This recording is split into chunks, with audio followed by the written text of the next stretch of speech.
जय श्री राम दोस्तों। 16वीं शताब्दी में दिल्ली की गद्दी पर बैठने वाले आखिरी हिंदू शासक हेमू विक्रमादित्य को भारत के नेपोलियन के नाम से भी जाना जाता है।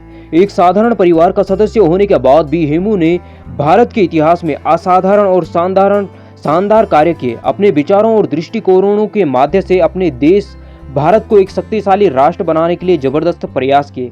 वह एक ऐसे व्यक्ति थे जिन्होंने भारत के भविष्य की नियति को बदलने की पूरी कोशिश की।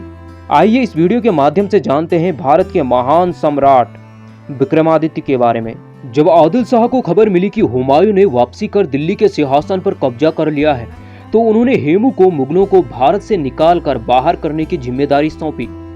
हेमू ने 50,000 लोगों की अपनी सेना, 1000 हाथियों और 51 तोपों के साथ दिल्ली की तरफ कूच किया और कालपी आगरा के गवर्नर अब्दुल उजबे खां और सिकंदर खां डर के मारे अपने अपने शहरों को छोड़कर भाग गए। के भारद्वाज अपनी किताब हेमू नेपोलियन ऑफ में लिखते हैं कि दिल्ली के गवर्नर टारडी खां ने हेमू को रोकने का पूरा इंतजाम किया। हेमू ने 6 अक्टूबर 1556 को दिल्ली में पहुंचे और तुगलकाबाद में अपनी फौज का डेरा डाल दिया। अगले दिन मुगलों की सेना में और हेमू की सेना में भयंकर युद्ध हुआ। तलवारों की टंकारें गूंजने लगी।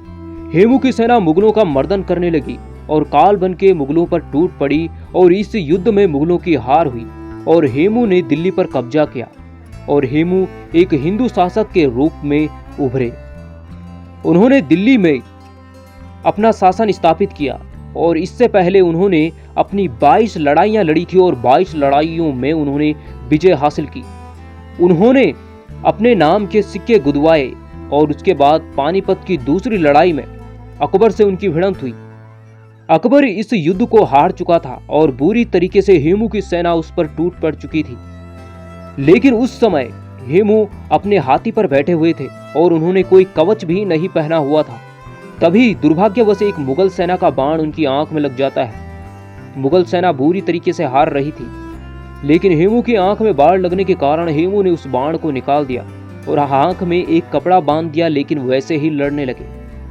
धीरे धीरे उनपे बाण के जहर का असर होने लगा और हेमू मूर्छित हो गए और जब वह मूर्छित हुई तो सेना का मनोबल टूट गया और सेना तितर बितर हो गई, जिसके कारण मुगलों ने हेमू को बेहोशी की हालत में बंदी बना दिया और बाद में हेमू को मृत्यु दंड दिया गया था।